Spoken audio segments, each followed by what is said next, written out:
Hi everybody, welcome back to my YouTube channel. This is Gauri Kuglani and I'm currently working as a data analyst, to be very precise, in entity data. And today I will discuss what kind of profiles we have in this field. So data profile is basically कि take के अंदर जो data analyst role है वो सिर्फ data analyst नहीं है. We have many different data roles within tech which people can explore. तो जैसे everybody know humongous amount of data is coming in these days and उसके लिए अलग अलग प्रोफाइल्स भी अवेलेबल है मार्केट में, सिर्फ डेटा एनालिस्ट नहीं है. So let us discuss step by step कि क्या प्रोफाइल्स अवेलेबल है इन डेटा फील्ड एंड आप लोग क्या क्या एक्सप्लोर कर सकते हो टू गेट इनटू डेटा. तो लेट अस स्टार्ट. तो डेटा में we have a high level 5 domains. First हो गया data analysis and reporting. Second is data engineering and architecture. Data science and ML is the third one. Governance, quality and security fourth one. And then we have specific specialized roles available in data which you can also explore. So let us discuss each of them one by one. Starting off, very first we have data analysis and reporting. अब इसमें जो हमारे पास profiles available है in the market में, there are two profiles available. First data analyst, second is business analyst. अब data analyst क्या होता है? जो सिंपली पूरा टेक्निकल काम करता है, उसको बिजनेस साइड से एक बिजनेस एनालिस्ट उसको बिजनेस समझाता है कि ये हमारा प्रॉब्लम स्टेटमेंट है, हम ये अचीव करने का ट्राई कर रहे हैं, and know you see how you will make a report और how you will get the data for us, या how you will get actionable trends, जो ट्रेंड्स चल रहे हैं वो कैसे आप उससे पैटर्न करोगे.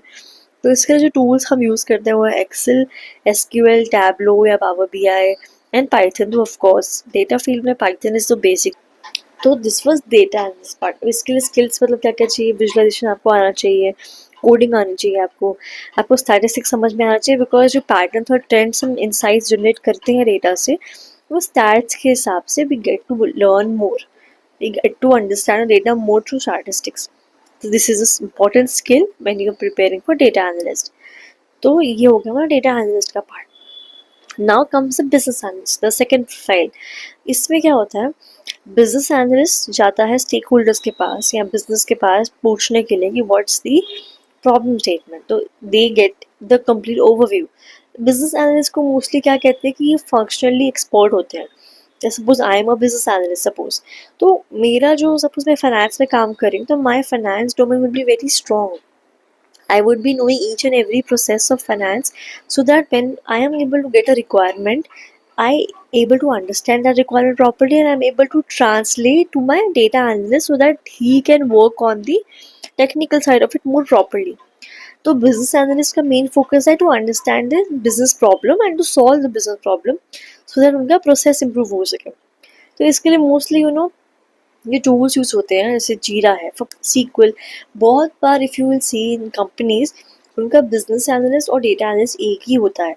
Example specifically in startups if you see, एक ही बंदा होता है जो जाके रिक्वायरमेंट गैदरिंग करता है, understand the problem, they solve it, and then they try to replicate the problem through technical side of it, like solving through getting data out of SQL, solving, making reports and problems, those kind of things. तो इनका skills क्या है? इनको business domain समझ में आना चाहिए if you want to become business analyst. Stake holder management समझ में आना चाहिए एंड डॉक्यूमेंटेशन प्रिपरेशन. अब डॉक्यूमेंटेशन क्यों? Because whenever you are getting a requirement, you will gather it through document only. You will make a spec which is specification, either functional spec or technical spec, दोनों होते हैं. जो functional spec होता है वो business analyst बनाता है, जो technical spec होता है वो data analyst बनाता है. So this is important part. Documentation is important part because that requirement gathering doc will further be sent and forwarded to the data analyst, जो वो रीड करके प्रॉब्लम समझता है कि फंक्शनली क्या क्या हो रहा है एंड हमें टेक्निकली कैसे परफॉर्म करना है. So this was the data analyst and business analyst, जो दो प्रोफाइल्स हैं हमारे डेटा एनालिसिस एंड रिपोर्टिंग में. अब हमारे पास next domain high level profile है data engineering and architecture. This is a very booming field these days. It's very popular these days, and people are upskilling themselves to become data engineer. अब let's see इसमें profiles क्या क्या हैं. इसमें we have 3 profiles. एक है data engineer, एक है बिग डेटा इंजीनियर, एक है डेटा आर्किटेक्ट. तो डेटा इंजीनियर क्या है specifically, is all about maintaining your data pipelines. जो डेटा आ रहा है हमारे पास, डेटा डिफरेंट सिस्टम से आ रहा होता है। जो हमारे सोर्स सिस्टम्स होते हैं वो बहुत सारे होते हैं। कभी अब देखोगे कि आपके ओरेकल सिस्टम है, किसी का डेटा क्लाइंट का एसएपी में सेव है, किसी का एसक्यूएल में सेव, तो बहुत सारे डेटा है। लेकिन जब वो कंपनी प्लान करती है कि अब सारा डेटा हमें एक जगह लाना है, example I want to get all of my data in Azure, समझ क्लाउड में शिफ्ट हो रहा हूँ मैं, तो वो सारे सोर्स सिस्टम से डेटा कैसे प्रॉपर एज्योर में आए, that's the main part of a data engineer. कि वो पाइपलाइन मेंटेन कैसे हो, वो स्टोरेज सिस्टम कैसे प्रेप हो कि डेटा बिना कोई मिस आउट के या बिना कोई एरर्स या फ्लक्चुएशंस के data should flow properly from source systems to the target system. ठीक है, तो उसके लिए पाइथन, तो of course I told you data profile का बेसिक एंड इम्पॉर्टेंट चीज़ है कि पाइथन आना ही चाहिए। एंड देन स्पार्क है, we have Kafka, we have Hive also, then AWS GCP Azure, तीनों में से एक चीज़ तो आनी ही चाहिए for data engineer. Why? Because एक चीज़ आती है तो कंपनी विल अंडरस्टैंड कि इसको एज़्योर का पूरा चीज़ें आती है। AWS एंड GCP में माइग्रेट करना या शिफ्ट होना वोंट बी मच डिफिकल्ट, क्योंकि पैटर्न सेम है, चीज़ें सेम हो रही है, बस नाम अलग अलग है, राइट? तो इसके लिए skills of course you know ETL, मतलब एक्सट्रैक्ट ट्रांसफॉर्म लोड प्रोसेस आना चाहिए। कैसे सोर्स सिस्टम से हम डेटा एक्सट्रैक्ट कर रहे हैं, कैसे ट्रांसफॉर्मेशन कर रहे हैं, कैसे लोड कर रहे हैं। ट्रांसफॉर्मेशन क्यों? क्योंकि अभी एक्सट्रैक्ट किया डेटा जो हम लोड करना है, उन दोनों का पैटर्न स्ट्रक्चर सेम नहीं होगा। तो जिस स्ट्रक्चर में हमें डेटा एक्सपेक्टेड है, उस स्ट्रक्चर में लाने के लिए we need to transform the data. तो ये होता है पूरा प्रोसेस डेटा इंजीनियर का। सेकेंड प्रोफाइल हमारे पास है बिग डेटा इंजीनियर की। अब big data engineer specifically focus करता है कि हमारे पास लार्ज अमाउंट ऑफ डेटा है, we are going to manage this data in one place. Now how to get this data set, because it's huge, so at that time they use the data processing systems जिससे data quickly process हो and हमें जो data की real time distribution है, computing है, data processing है, वो quick हो जाए। तो वो स्पेसिफिकली फोकस करता है कि how to handle large and large amount of data. Because data engineer simply focuses कि कैसे पाइपलाइंस क्रिएट करनी है, how to connect between source and target systems, how to get efficiently all the data accurately from source to target while applying all the transformations. But big data engineer focuses कि जब इतना large data app में आ रहा है, website में आ रहा है, and suppose so short example, if we talk about Zomato, every minute there is thousands of orders getting placed. इतना huge data फटाफट प्रोसेस करना, it's very difficult through normal pipeline, through normal system. उसके लिए we use specifically Hadoop and Spark, जो हमारा data processing के लिए Apache Spark is very helpful, जो प्रोसेसिंग को easier बनाता है. That's why for becoming a big data engineer you have to know the skills of distributed computing, real time data processing की, जो लाइव डेटा है real time data में कैसे ये प्रोसेसिंग है डेटा। बिकॉज जोमेटो में it's all real time data, it's nothing कि historical data save है हमारे पास and we are just taking it, we are all getting the real time data. Now comes the third profile which is data architect. जो data architect है ना, ये बहुत high level हो गया डेटा इंजीनियर और डेटा इंजीनियर से। Why? Because they design the data systems, they decide कि सिस्टम में क्या आएगा, कैसे प्रोसेस होगा, which tool we are going to use, which frameworks will be use जो हमारे बिजनेस से अलाइन करें। अब वेरी शॉर्ट एग्जाम्पल, सपोज अब डेटा आर्किटेक्ट के पास ऑप्शन है कि हमारे पास ये बिजनेस प्रॉब्लम है, वो बिजनेस प्रॉब्लम के हिसाब से हम क्या डेटा चूज़ करें, क्या फ्रेमवर्क चूज़ करें, क्या सिस्टम हो हमारे पास, that all depends upon data architect. He is the right person to guide the team कि सी ये प्रॉब्लम स्टेटमेंट के हिसाब से we will be able to manage our data and build our systems through this tools या through this system. तो जैसे software engineer में you have system designs ना, कि यू डिज़ाइन द सिस्टम कि बनेगा कैसे, डेटा पास कैसे होगा, how will the software behave, etc. Same way, the data architect has same responsibilities of deciding how the data systems will have the workflow, how the data will flow from the source system to target system, how will the intermediary, the between part, the transformation happens, how the large data system का जो flow है वो कैसी होगी, time save हो, भी startup हो गया, वो पहली बार they are just initiating the data वाला पार्ट्स, राइट? तो दे हैव टू डिसाइड कि डेटाबेस क्या यूज़ करें हम, डिज़ाइन क्या हो उसका, डेटा मॉडलिंग कैसी हो, गवर्नेंस कैसा हो उसका, मतलब data quality checks, everything, high level data part that is handled by a data architect. So he is responsible to make it structured कि कहीं भी systems break ना हो. If data is coming in तो वो properly should get into the system. Then उसके बाद quality checks क्या हो रहे हैं, everything like complete architecture level. So that is the work of data architect. Now we have next domain is data science and ML.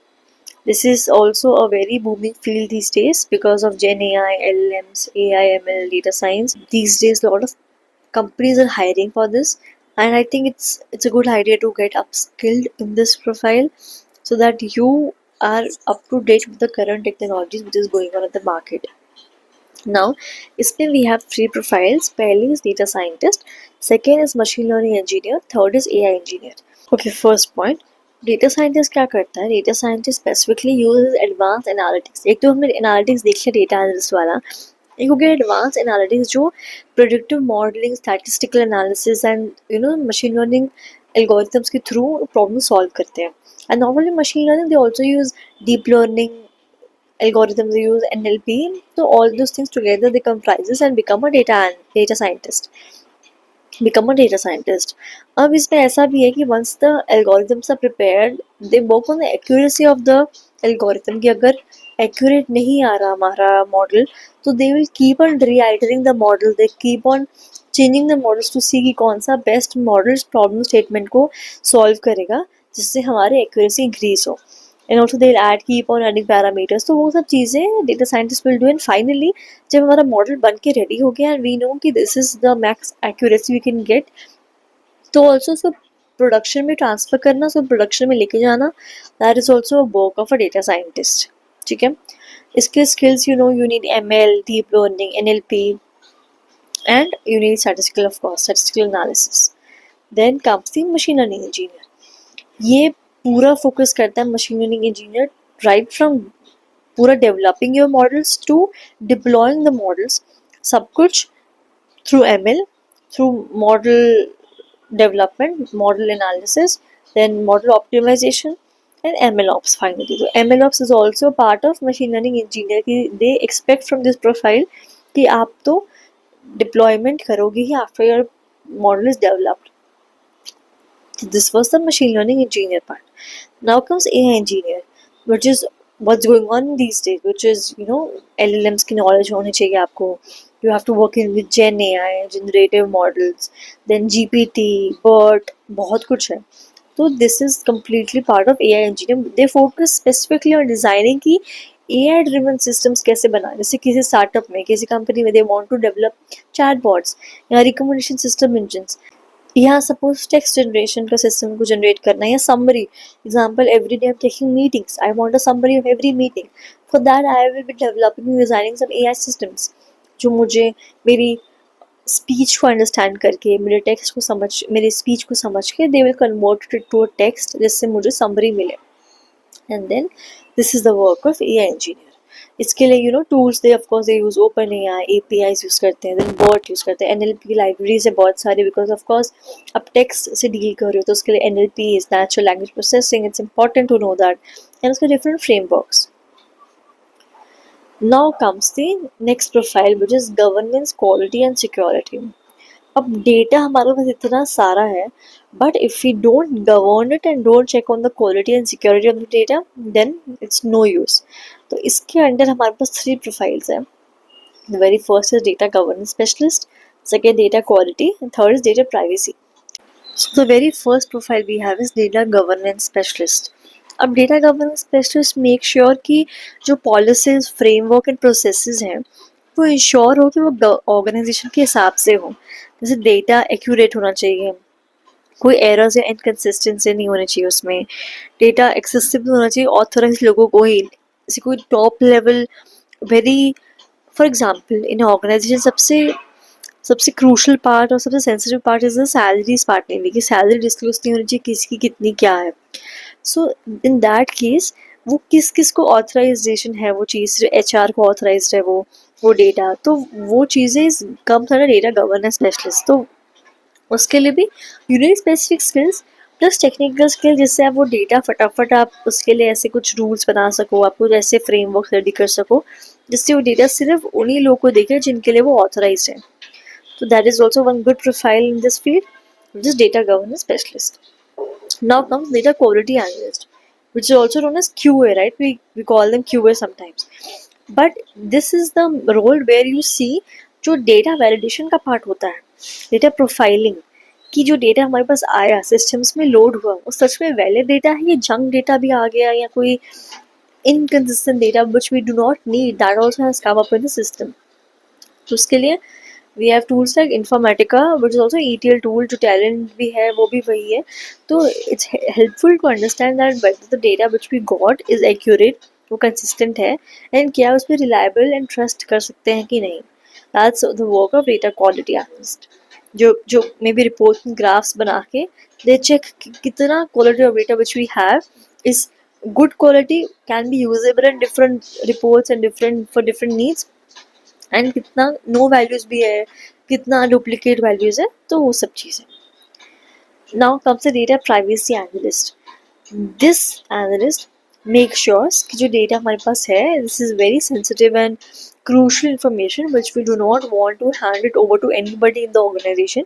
We do not want to store it just randomly like any other system. We want to store and secure it with proper top level privacy and security because this is very sensitive information. तो उसके लिए you need to understand few risk analysis कि कैसे data को save किया जाए. कभी third party tries to manipulate the data, tries to disturb the data, how will you help or how will you say at that time, that kind of thing you need to know through risk analysis. इन क्या क्या encryption methods है कि data is encrypted. Example passwords है, system passwords है, कैसे वो system password किसी भी ऑर्गेनाइजेशन को ना, किसी भी एम्प्लॉय को या किसी भी अथॉरिटी को ना दिखे. How to make sure through encryption method.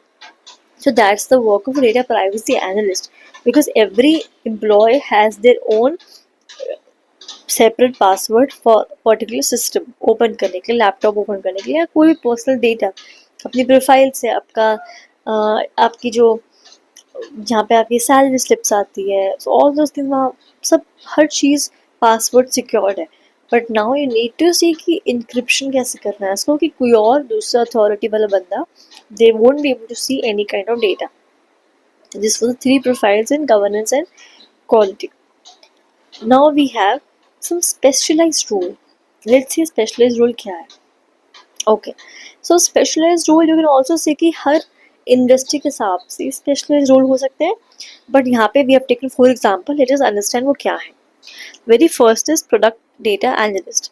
अब प्रोडक्ट डेटा एनालिस्ट का मेन काम है कि जो हमारा प्रोडक्ट बन रहा है उसमें यूज़र कैसे बिहेव कर रहा है, how does he interacting with the app, how does he using it, and क्या क्या क्लिक्स हो रहे हैं, क्या क्या ऑर्डर्स प्लेस हो रहे हैं, वो एनालाइज करना. तो प्रोडक्ट का डेटा एनालाइज करना एग्जैक्टली. स्पेसिफिकली जो हमारे प्रोडक्ट्स हैं, जैसे एग्जांपल हम जोमेटो वाले ले लेते हैं, जोमेटो में हम कैसे यूज़र क्या क्लिक कर रहा है, फ्रीक्वेंसी क्या है, एवरी डे कौन सा यूज़र रिपीटेड ऑर्डर्स ले रहा है, सबसे ज़्यादा ऑर्डर्स कौन से वेबसाइट से आ रहे हैं, मीन सबसे ज़्यादा ऑर्डर्स कौन से रेस्टोरेंट से इस एरिया से प्लेस हो रहे हैं.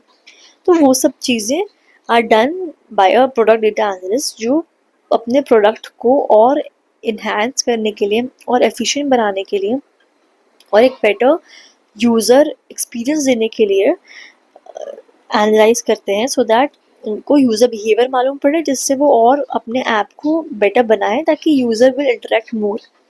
तो उसके लिए of course we have cohort analysis, we have A B testing, और जो अपना पाइथन, एसक्यूएल और एक्सेल वाला पार्ट है that's a basic part in analysis की पूरी डेटा वाली जर्नी में. तो कोहॉर्ट एनालिसिस क्या होता है, they basically group the people into different cohorts. Like example, people who are living in Mumbai and giving orders, people who are living in Bangalore and placing orders. तो वो cohort करके दे सी कि मुंबई में कौन से रेस्टोरेंट सबसे ज़्यादा ऑर्डर्स प्लेस हुए and which day of the week is the most placed orders of the week. तो वो सब एनालिसिस होता है through product data analyst.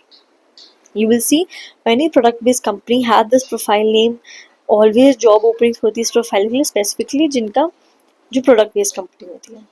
Now comes the marketing data analyst. तो मार्केटिंग डेटा एनालिस्ट क्या करते हैं, they specifically work on different campaigns, देखने के लिए कि कौन सा मेरा मार्केटिंग कैंपेन ज़्यादा काम कर रहा है। अब मैं अपने प्रोडक्ट की मार्केटिंग कर रही हूँ, मेरे पास 2-3 स्ट्रैटेजीज हैं कि इस स्ट्रैटेजी से I will be able to market my product in the market in a better way, but I am not sure which marketing strategy will work. So I will use A/B testing. I will use consumer insights, market research करूँगी ma'am कि देखने के लिए कि लोग पसंद क्या कर रहे हैं आजकल. Example, if I want to market and I have two options, I'm choosing कि influencer marketing करूँ कि I will go with the traditional banners. तो I will focus कि ठीक है यार, I think these days people are more on Instagram. I would like to market on Instagram through influencer marketing.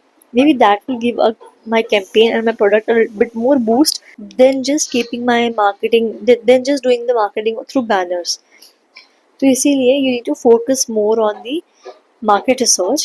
तो उसके लिए भी देर आर स्पेसिफिकली एनालिस्ट जो सिर्फ मार्केटिंग डेटा को समझने के लिए कि मार्केट में चल क्या रहा है, देन ऑनलाइन क्या चल रहा है, व्हाट पीपल नीड, उसके हिसाब से विल मार्केट अवर प्रोडक्ट.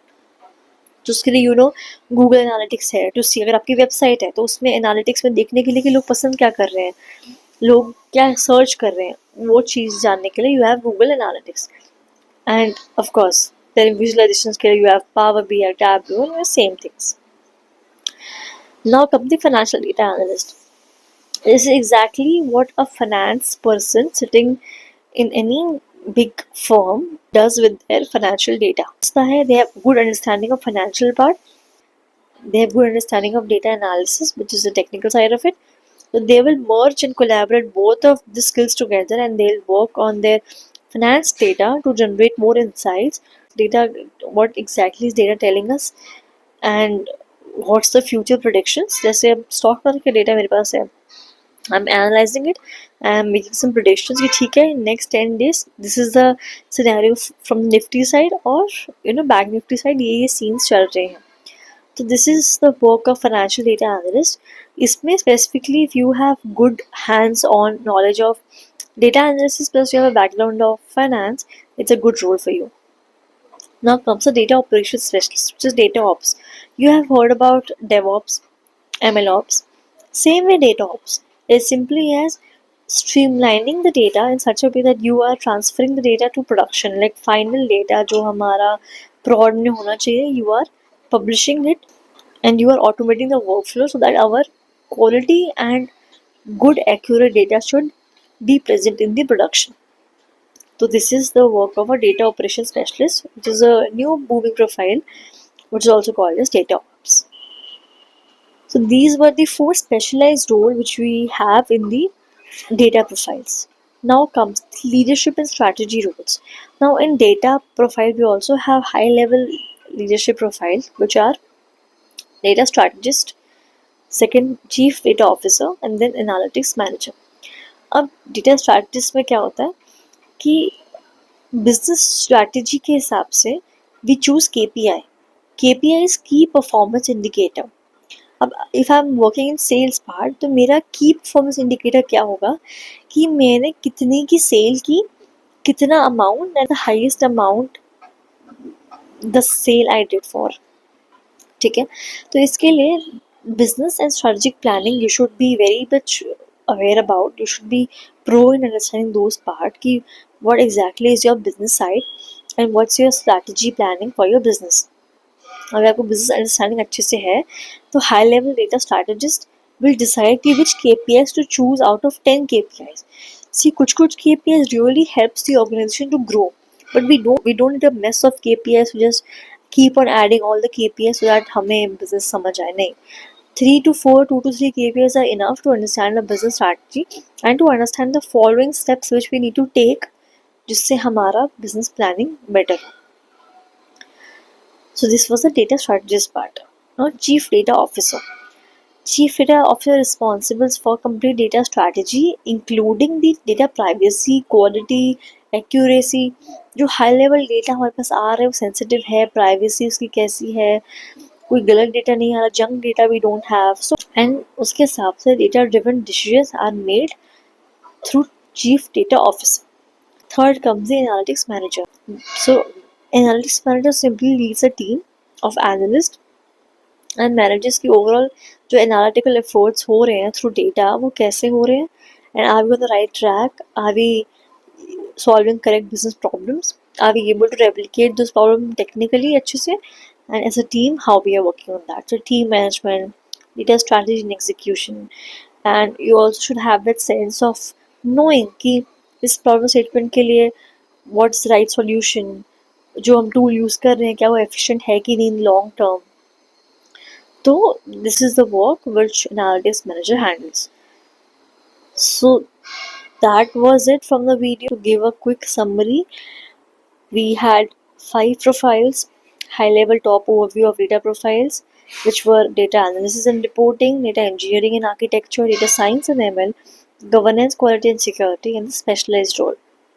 अब इसमें यू हैव सीन कि हर एक प्रोफाइल में क्या क्या रोल्स है हमारे पास, उस हिसाब से वट एवर यू फील कि यू आर इंटरेस्टेड इन, और मे बी यू फील कि जो आपको स्किल्स अभी आते हैं that skills perfectly aligned with that profile, definitely go ahead and apply for those profiles and explore more on this.